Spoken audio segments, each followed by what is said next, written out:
Hello class, welcome to another pre-recorded lecture. Today we'll be talking about post-traumatic stress disorder, what it is, and what are some of the symptoms of PTSD. And so post-traumatic stress disorder is a mental health condition that is triggered by a terrifying event, either experiencing it or witnessing it. So it's triggered by a terrifying event, and this is where the person experience it or witness it. And notice it's called post-traumatic stress disorder because the traumatic stress is triggered after the event, the terrifying event, whether it's a case where the person might have experienced it or witnessed it. And that's why it's called post-traumatic stress disorder. And so as chaplains, as we support, patients, especially in the emergency room or emergency department and also ICU, it's very important that we understand the signs and the symptoms, as it were, of PTSD so that we can better able to journey with our patients and being able to provide what they need. So let's talk about traumatic triggers of PTSD. Traumatic triggers, some of the trigger events of PTSD. The first one is a serious accident or fire. So someone who has experienced a serious accident or fire is at greater risk for experiencing PTSD. And so as chaplains, as we support fire victims or those who have come to the ED because of an accident, it's very important that we be able to assess, what is their level of stress related to the event so that we can best able to support them. A physical or sexual assault. So someone who has experienced a physical assault or a sexual assault, that person is at greater risk for developing PTSD because this is a trigger event of PTSD. And so as we support those who have experienced like sexual assault, it's very important that we journey with them. This could be sexual assault. It could be something like rape as well, that we journey with those individuals. An earthquake or flood. So another trigger event is the person might have experienced an earthquake or a flood or is a flood victim. And so again, just being able to assess that appropriately and see how the person is coping and to see how the person feels about the traumatic event. Next one is a war is a trigger event. The persons who have gone to war are those who have whose country has been in a war, and we think today of countries at war. And so again, this is where a person witnessed a war, being injured in a war, knew someone killed in combat. That's especially for veterans who have fought in Vietnam and Iraq and Afghanistan and elsewhere. Handled dead bodies. And so handled dead bodies, that's also another trigger event that is related to war. Killed somebody in war or an enemy combatant. So you either kill somebody or killed an enemy combatant. That's another trigger event. Seeing someone being killed or seriously injured, that could be a car accident. That's also a trigger event. And that individual who has experienced that is at greater risk for developing PTSD. Having a loved one die through homicide or suicide, someone who has taken his or her life and the family members are at risk for PTSD, or someone's family member who has been a victim of homicide is also at risk for PTSD. So let's start, those are the trigger events, but let's talk about the symptoms of PTSD. First one is intrusive memories. And when we're talking about intrusive memories, when I'm talking about intrusive memories, I'm talking about recurrent, unwanted. Notice they are recurrent. Notice they are unwanted, distressing memories of the traumatic event. So they are recurrent, they're unwanted, and those memories are distressing, and they are related to the traumatic event. Reliving the traumatic event as if it were happening again. So we're talking about flashbacks. Also upsetting dreams or nightmares about the traumatic event. So the person who has intrusive memories, that person experiences upsetting dreams or nightmares about the traumatic event. Also, we have severe emotional distress or physical reactions to something that reminds you of the traumatic event. So for example, those stimuli that remind the person of the traumatic event, the person has severe emotional distress or physical reactions to those stimuli. Next one is avoidance. Avoidance. This is where the person tries hard not to think about the event or events, or went out of his or her way to avoid situations that reminded him or her of the event. If the traumatic event took place at the mall, it could be that that person could avoid mall altogether. If it's other places, that person could avoid those places altogether. Avoiding places, activities, or people that remind you of the traumatic event. So any kind of reminder as it relates to places, activities, or people, those things are avoided, or those individuals are avoided. Also, another symptom of PTSD is negative changes in thinking and mood. Negative changes in thinking and mood. So when I talk about negative changes, I'm talking about negative thoughts about yourself, other people, or the world. So this person is very pessimistic about, him or herself, about other people, about the world. Very negative. Hopelessness about the future. So this person is hopeless about the future. So this person doesn't believe that his or her future can be better than his or her present or past. This person also has memory problems, including not remembering important aspects of the traumatic event. So important aspects of the traumatic event, this person has a problem remembering that. Difficulty maintaining close relationships, feeling detached from family and friends. So their sense of attachment has been interrupted. Lack of interest in activities you once enjoyed. So things the person used to enjoy, for example, if the person used to enjoy exercising, or if the person used to enjoy going bowling, you find out that the person is no longer interested in these activities. They have lack of interest, difficulty experiencing positive emotions. And you can see why this is the case, because the person is pessimistic and is negative almost all the time. And so the person has difficulty experiencing positive emotions, feeling emotionally numb. Another symptom of PTSD is changes in physical and emotional reaction, And when I'm talking about that, I'm talking about being easily startled or frightened, always being on guard for danger, self-destructive behavior, such as drinking too much or driving too fast. And so again, these behaviors are risky behaviors, such as drinking too much, driving fast. So this person is more likely to take risk and engage in this self-destructive behaviors. Trouble sleeping. So the person has problems falling asleep. Another symptom of PTSD is functional, social, or occupational impairment. So this is where the person experiences impairment in the person's social life and also occupational life as it relates to functioning. And so again, the PTSD affects the person's occupational performance or function, and also affects how the person is able to relate socially.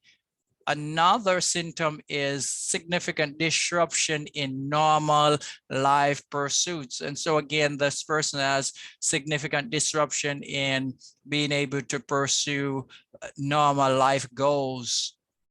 So let's talk about PTSD symptoms in children. And the reason for that is that children and teens can have extreme reactions to trauma. but some of their symptoms may not be the same as adults. And it's important for me to underscore that, and for us to understand that children and teens, they can have extreme reactions, and sometimes their symptoms are not the same as adults. You know, especially children who are less than 6 years old, you know, their symptoms can include wetting the bed after having learned to use the toilet, forgetting how to, or being unable to talk. So forgetting how to talk or being unable to talk, acting out the scary event during playtime. So again, acting out the scary event during playtime, being unusually clingy with a parent or other adult. So the unusually clingy. And we know that that is not developmentally appropriate at that stage. So remember, these are symptoms in children less than 6 years. And so let's talk about some other symptoms in children.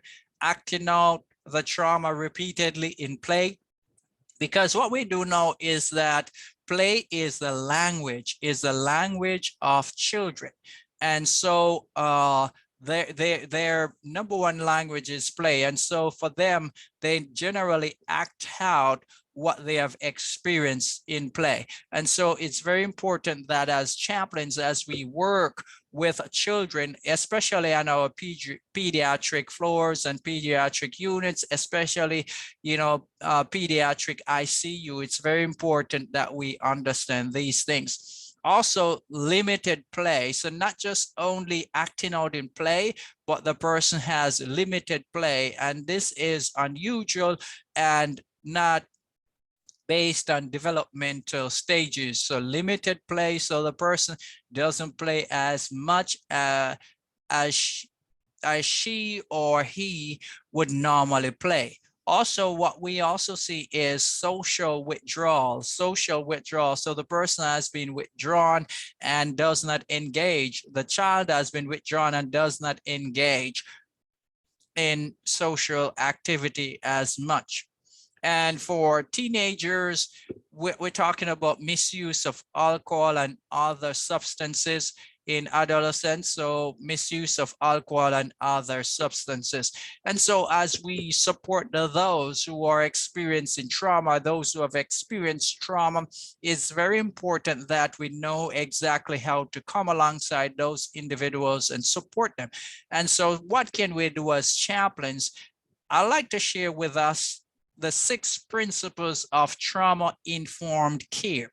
Trauma-informed care. So when we're working with individuals who have experienced trauma and those who are experiencing trauma, these are the 6 principles that are very beneficial in being able to journey with and provide appropriate care and best practice, you know, for our patients and their family members. And so the first thing is that our goal is to provide safety. The reason is that inherent to the experiences of trauma is a lack of safety. So when somebody has experienced trauma, that person does not feel safe. And so, you know, helping them to feel safe is very important. And when we're talking about safety, I'm talking about physical and emotional safety for, you know, patients, providers, nurses, supervisors. We're talking about physical and emotional safety for also family members as well. Next one is trustworthiness and transparency. So again, it's very important that we build trustworthiness and that we be transparent as we support individuals who have experienced trauma and those experiencing trauma. And the thing is that related to trauma is unpredictability. Trauma is often unexpected and unpredictable. And so again, we want to be able to provide trust, you know, worthiness and transparency to those we are supporting. And so trustworthiness and transparency prevent feelings of helplessness and unpredictability. And so we can see how that will help with the trauma event.